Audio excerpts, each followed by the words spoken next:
نحمده ونصلي ونسلم على رسوله النبي الكريم وعلى آله وأصحابه أجمعين أما بعد فأعوذ بالله من الشيطان الرجيم بسم الله الرحمن الرحيم۔ برادران اسلام، السلام علیکم ورحمۃ اللہ وبرکاتہ۔ الحمدللہ نیا اسلامی سال، اس کا چاند محرم الحرام طلوع ہو چکا ہے۔ نئے اسلامی سال کی آمد پر میں تمام اہل اسلام کو مبارکباد پیش کرتا ہوں۔ محرم الحرام کا مہینہ اسلامی کیلنڈر کے 4 اہم حرمت والے مہینوں میں شامل ہے، اور یہ مہینہ واقعہ کربلا کی وجہ سے ہی اہم اور مشہور نہیں، بلکہ اس سے پہلے بھی اسلام میں اس کی اہمیت کا ذکر ملتا ہے۔ سب سے پہلی بات آپ یہ ذہن میں رکھیں کہ اسلامی ہجری سال کا اجراء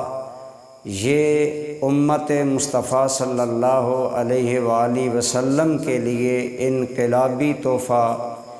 امیر المومنین عزت الاسلام جناب عمر بن الخطاب رضی اللہ تعالی عنہ کا عطیہ ہے۔ آپ نے اسلامی ہجری سال کا اجراء محرم الحرام سے فرمایا۔ محرم الحرام حرمت، عزت، احترام اور برکت والا مہینہ ہے۔ اس مہینہ کے اندر اسلامی تاریخ کے بہت سے عظیم واقعات رونما ہوئے۔ 10 محرم الحرام کو فرعون غرق ہوا اور حق کے نمائندہ اللہ کے عظیم پیغمبر جناب موسیٰ علیہ السلام کو اپنی قوم کے ساتھ فرعونیوں کے ظلم سے نجات ملی۔ اسی طرح 10 محرم الحرام کو اور واقعات بھی رونما ہوئے۔ بعض علماء نے ذکر فرمایا کہ حضرت سیدنا آدم علیہ السلام کی توبہ بھی 10 محرم الحرام کو اللہ کریم نے قبول فرمائی۔ 10 محرم الحرام کے اندر دیگر واقعات بھی موجود ہیں، اور اس پھر محرم کے مہینہ میں 1 محرم الحرام کو سیدنا فاروق اعظم رضی اللہ تعالی عنہ کا یوم شہادت ہے، اور 10 محرم الحرام کو جگر گوشہ رسول، جگر بندے سیدہ بطول حضرت سیدنا امام علی مقام امام حسین کا یوم شہادت ہے۔ لہٰذا جس طرح ہم 10 محرم الحرام کو امام حسین علی مقام آپ کے جملہ رفقا شہداء کو خراج محبت و تحسین و عقیدت پیش کرتے ہیں، اسی طرح ہمیں 1 محرم الحرام کو بھی اسلام کے لیے عزت بن کر آنے والے عظیم انسان مراد رسول حضرت سیدنا عمر فاروق رضی اللہ تعالی عنہ کی شہادت، آپ کی خدمات اسلام اور آپ کے انقلابی کارناموں کو یاد بھی رکھنا چاہیے، بیان بھی کرنا چاہیے، اور ان کی اشاعت بھی کرنی چاہیے۔ محرم الحرام کا مہینہ جیسا کہ میں نے عرض کیا بڑی برکتوں کا حامل مہینہ ہے، اور اس مہینہ کے اندر پہلے عشرہ میں روزے رکھنا ان کا ثواب بھی منقول ہے۔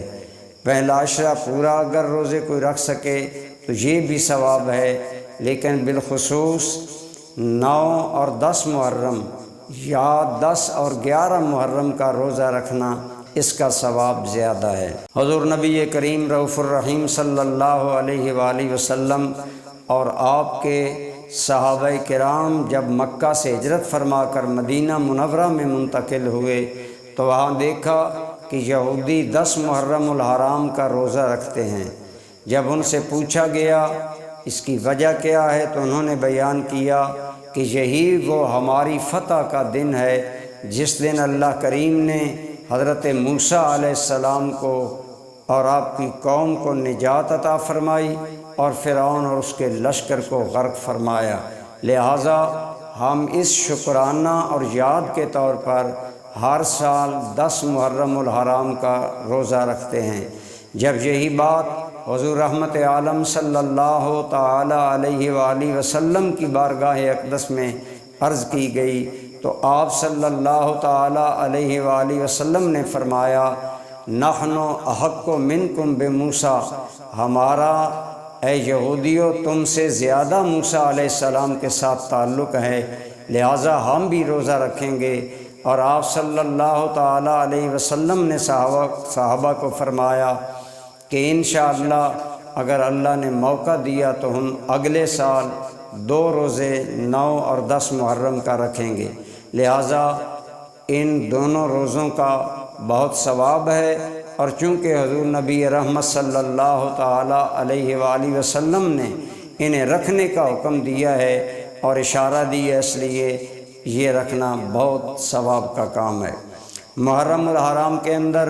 سیدنا امام علی مقام جگر بندے سیدہ بطول راکب دوش رسول صلی اللہ علیہ وسلم نور عین مصطفیٰ حضرت سیدنا امام حسین علی مقام کا یوم شہادت 10 محرم الحرام کو ہے، لیکن ہمیں اس مبارک دن کو بھی انہی روایات کے ساتھ یاد رکھنا چاہیے۔ بعض لوگ یہ سوال کرتے ہیں کہ 10 محرم الحرام کو قبروں پر پانی ڈالنا اور قبروں کو نئے سرے سے سنوارنا کیا یہ جائز ہے یا نہیں؟ تو میں عرض کروں گا کہ خراب قبروں کو درست کرنا اور اہل ایمان کی قبروں کی گستاخی اور بے ادبی نہ کرنا یہ ہم پر لازم و واجب ہے، اور یہ سال کے کسی بھی دن میں کیا جا سکتا ہے۔ 10 محرم الحرام کو بطور خاص اسے کرنے کے لیے کوئی دلیل نہیں ہے، اس لیے 10 محرم الحرام کو یہ عمل کرنا واجب ضروری نہیں ہے، لیکن اگر کوئی کرتا ہے تو اسے منع نہیں کرنا چاہیے، کیونکہ ممانعت کی بھی کوئی دلیل موجود نہیں ہے۔ امام حسین علی مقام رضی اللہ تعالی عنہ کی محبت دیگر اہل بیت نبوت کی محبت کی طرح ہم کلمہ گو مسلمانوں پر واجب ہے۔ یہ بات ضرور ذہن میں یاد رکھیں کہ اہل بیت نبوت سے محبت صرف جائز ہی نہیں بلکہ واجب کے زمرے میں ہے، یعنی اگر کوئی آدمی اہل بیت نبوت سے محبت عقیدت نہیں رکھتا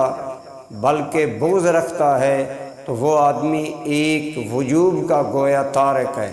یعنی رسول اللہ صلی اللہ علیہ وسلم کی نسبت کی وجہ سے جو محبت ہم پر اہل بیت کی واجب ہے وہ اس کا تارک ہے۔ اسی لیے حب اہل بیت انشاءاللہ نجات کا ذریعہ ہے، لیکن یہاں یہ بات ضرور ذہن میں رہے کہ اہل بیت کون کون لوگ ہیں۔ بعض لوگ یہ سمجھتے ہیں کہ اہل بیت صرف حضرت علی مرتضیٰ، سیدہ خاتون جنت مائی فاطمہ الزہرا رضی اللہ تعالی عنہا اور حسنین کریمین رضی اللہ عنہم اجمعین ہیں، لیکن یہ بات اچھی طرح سمجھ لینی چاہیے کہ اہل سنت و جماعت کے نزدیک اہل بیت نبوت کے اندر رسول اللہ صلی اللہ علیہ وسلم کی ازواج مطہرات سب سے پہلے داخل ہیں، کیونکہ اہل بیت کا لفظی معنی ہے گھر والے، اور جس طرح عام معاشرتی روایات میں آپ جانتے ہیں کہ بیوی کو گھر والی کہا جاتا ہے، اس لیے بڑی حیرت کی بات یہ ہے کہ عام آدمی کی بیوی تو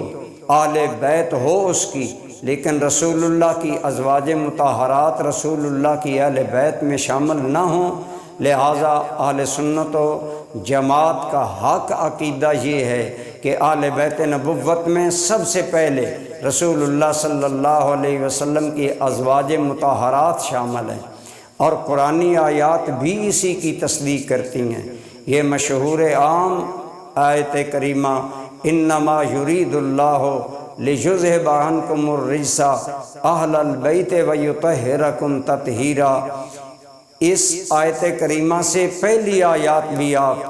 پڑھ کر دیکھیں، یہ 21ویں پارے کے آغاز میں ہیں، اور 22ویں پارے کے آغاز میں ہیں، اور اس کی بعد والی آیات بھی پڑھ کر دیکھیں تو تمام کی تمام آیات میں ازواج رسول صلی اللہ علیہ وسلم کا ذکر ہے۔ لہٰذا ازواج مطہرات نبی صلی اللہ علیہ وسلم سب سے پہلے اہل بیت میں داخل ہیں، پھر رسول اللہ صلی اللہ علیہ وسلم کی جملہ اولاد 4 صاحبزادیاں، سیدہ زینب، حضرت سیدہ رقیہ، حضرت سیدہ ام کلثوم، اور خاتون جنت سیدہ فاطمۃ الزہراء صلوات اللہ علیہن وعلی ابیہن، یہ ساری اہل بیت نبوت ہیں، سرکار کے صاحبزادے، آپ صلی اللہ علیہ وسلم کا اہل ایمان سارا خاندان، یعنی آپ کے چچے جو ایمان لائے اور ان کی اولادیں، یہ سب اہل بیت نبوت میں شامل ہیں۔ ان سب کی محبت، ان سب کی تعظیم و توقیر اور ان کا ادب و احترام ہر اعتبار سے امت مسلمہ پر لازم اور واجب ہے، اور اس کے اندر اگر ذرہ برابر بھی کمی آ گئی تو کل وہ اہل بیت نبوت کے ناقدر شناسوں میں اٹھایا جائے گا۔ آپ ذرا غور فرمائیں کہ رسول اللہ صلی اللہ علیہ وسلم کی آدھی اہل بیت کا نام لینا اور ان کا احترام اور ان کی محبت کے گیت جپنا، اور رسول اللہ صلی اللہ علیہ وسلم کی ازواج مطہرات، بنات طاہرات، اولاد پاک اور آپ کے پاک خاندان کو نظر انداز کرنا اور اہل بیت سے خارج کرنا کس قدر قرآن و حدیث کی صریح دلائل کے خلاف ہے۔ ازواج مطہرات کا اہل بیت ہونا قرآن سے ثابت ہے، اور حضرت علی مرتضیٰ، حسنین کریمین، سیدہ خاتون جنت کا اہل بیت میں سے ہونا یہ رسول اللہ کے اس ارشاد سے ثابت ہے کہ جب آپ نے ان سب کو بلایا اور ان کے سر پر اپنی مبارک پاک چادر تان کر کہا، اللہم ہؤلاء اہل بیتی، یا اللہ یہ بھی میرے اہل بیت ہیں، تو اس طرح الحمدللہ تعالی اہل سنت و جماعت کا عقیدہ اہل بیت کی تعریف اور تعیین کے بارے میں عین قرآن اور مصطفیٰ کریم صلی اللہ علیہ وآلہ وسلم کے فرمان کے مطابق ہے، اور ہمارا عقیدہ ہے اور رسول اللہ کے ارشاد کے مطابق یقین محکم ہے۔ میرے آقا نے فرمایا کہ میرے اہل بیت، ان مثل اہل بیتی فیکم کسفینۃ نوح من رکبہا نجا ومن تخلف عنہا ہلک، میرے اہل بیت کی مثال کشتی نوح کی طرح ہے، جو اس میں سوار ہو جائے گا وہ نجات پا جائے گا، اور جو اس سے بچھڑ جائے گا، پیچھے رہ جائے گا، وہ ہلاک ہو جائے گا۔ لہٰذا جو انسان اہل بیت نبوت کی محبت کی کشتی میں سوار ہوگا اسی کا بیڑا پار ہوگا، لیکن یہ ضرور پیش نظر رہے کہ اہل بیت نبوت رسول اللہ صلی اللہ تعالی علیہ وآلہ وسلم کا سارا ایماندار خاندان ہے، اور ان سب کی محبت ہم پر واجب ہے۔ اس لیے ہمیں چاہیے کہ محرم الحرام کے اندر اہل بیت نبوت کا ذکر پاک کریں بھی، سنیں بھی، اور اس کو فروغ بھی دیں، لیکن اس میں جو عموماً غلو کیا جاتا ہے وہ جائز نہیں ہے۔ بالکل اہل سنت و جماعت کے عقائد و نظریات کے مطابق ہی اہل بیت کا ذکر عبادت ہے اور مقبول ہے، اور یہی اللہ رسول کی بارگاہ میں منظور ہے۔ لہٰذا اس لیے ہمیں چاہیے کہ ہم انہی باتوں کو مد نظر رکھیں۔ شہدائے کربلا اور امام حسین کو یاد کرنے کا بہترین طریقہ یہ ہے کہ ان کی یاد میں محافل منعقد کی جائیں، ان کی یاد میں پروگرام کیے جائیں، جن کے اندر نہ صرف واقعہ کربلا بلکہ امام علی مقام، آپ کے جملہ رفقا اور سارے اہل بیت نبوت کے فضائل، مناقب اور صحیح جو تاریخی روایات ہیں انہیں بیان کرنا چاہیے اور انہیں ہی سننا چاہیے۔ لیکن وائے افسوس کہ امام حسین جیسی عظیم شخصیت کی شہادت کو آج بہت سے غلو امور کی وجہ سے لوگوں کی نظر میں مشکوک کر دیا گیا ہے، لیکن ہمارا ایمان ہے کہ امام حسین اور دیگر آل بیت کا ذکر قیامت تک زندہ رہے گا۔ ان کا ذکر کرنا، سننا عبادت ہے، ثواب ہے، ہمارے جیسے گنہگار لوگوں کے گناہوں کا کفارہ ہے۔ اسی لیے ہم الحمدللہ اہل سنت و جماعتی وہ لوگ ہیں جو رسول اللہ کی نسبت کا احترام کرتے ہیں۔ اگر ہم ایک طرف نسبت مصطفیٰ صلی اللہ علیہ وسلم کی وجہ سے اہل بیت نبوت کا احترام کرتے ہیں، تو دوسری جانب سرکار کی نسبت کی ہی وجہ سے ہم ان تمام صحابہ کرام کی عزت، توقیر، تعظیم بھی لازم اور واجب سمجھتے ہیں، جنہیں رسول اللہ صلی اللہ علیہ وسلم کی صحبت بھی نصیب ہوئی اور خاتمہ بھی ایمان پر ہوا۔ لہٰذا اس لیے جب تک صحابہ اور اہل بیت دونوں سے محبت نہ رکھی جائے، ایمان کا عمل نہیں ہوتا۔ الحمدللہ ہم رسول اللہ صلی اللہ علیہ وسلم کی دونوں طرح کی احادیث پر عمل کرتے ہیں، اہل بیت کا دامن بھی تھامتے ہیں، صحابہ کرام کا دامن بھی تھامتے ہیں۔ اہل بیت کشتی ہیں اور صحابہ مصطفیٰ حضور کے صحابہ اصحابی کالنجوم، وہ ہدایت کے ستارے ہیں۔ جیسے رات کی تاریکی میں ستاروں سے راستوں کا تعین ہوتا ہے، ستاروں سے سمندر میں ساحلوں کا تعین ہوتا تھا، اسی طرح آج بھی اگر کہیں دلالت، گمراہی، بدعقیدگی، بدعملی اور جہالت کا اندھیرا چھا جائے تو جو اس سے نجات پانا چاہے، اس بدعقیدگی، بے ادبی کے ماحول سے نکلنا چاہے، یا آج اس خدا فراموش ماحول سے نکلنا چاہے اور خدا کی یاد کا سبق یاد کرنا چاہے، اللہ رب العالمین کی یاد کو دل میں بسانا چاہے اور اللہ کے رسول کو راضی کرنا چاہے، تو اس کا ایک ہی طریقہ ہے کہ اہل بیت نبوت کی محبت و تعظیم اور ادب و احترام کی کشتی میں سوار ہو اور صحابہ کرام کو امام ہدایت مانے، صحابہ کرام کو ہدایت کے ستارے سمجھے اور ان کا دامن تھامے۔ تو اسی لیے اعلیٰ حضرت مجدد بریلوی نے فرمایا تھا، اہل سنت کا ہے بیڑا پار اصحاب رسول، نجم ہے اور ناؤ ہے عطرت رسول اللہ کی، کہ الحمدللہ اہل سنت کا ہی بیڑا پار ہوگا، کیونکہ ایک طرف وہ رسول اللہ کی اہل بیت کی محبت اور تعظیم اور عزت کی کشتی میں سوار ہیں، تو دوسری طرف صحابہ کرام کو امام ہدایت، امام رشد و ہدایت مانتے ہیں اور ان کو اپنا امام مانتے ہیں اور ان کی پیروی، ان کی تقلید کو ہی معیار ایمان سمجھتے ہیں۔ صحابہ کرام کی تقلید اور صحابہ کرام کی پیروی کو ہی اور انہی جیسے ایمان کو ہی اللہ کریم نے قرآن کریم میں نجات کا ذریعہ قرار دیا۔ فرمایا فَإِنْ آمَنُوا بِمِثْلِ مَا آمَنْتُمْ بِهِ فَقَدْ اهْتَدَوْا، اے صحاب مصطفیٰ اگر یہ باقی یہودی اور عیسائی لوگ ایسے ایمان لائیں جیسے تم ایمان لائے ہو تو پھر یہ ہدایت پائیں گے۔ یعنی گویا صحابہ کرام معیار ہدایت ہیں، جو ان کا دامن پکڑے گا وہی ہدایت پائے گا، اور جس کے ہاتھ سے ان کا دامن چھوٹ جائے گا وہ دو جہاں میں ہلاک، برباد اور انتہائی شرمندگی کا شکار ہوگا۔ دعا ہے اللہ کریم ہمیں اہل بیت نبوت کی بھی عزت و توقیر اور اطاعت و اتباع کی توفیق عطا فرمائے، اور رسول اللہ صلی اللہ تعالی علیہ وآلہ وسلم کے صحابہ کرام کی بھی عزت و توقیر کے ساتھ ساتھ ان کی اتباع کرنے کی توفیق عطا فرمائے۔ وما علیہ الا البلاغ المبین۔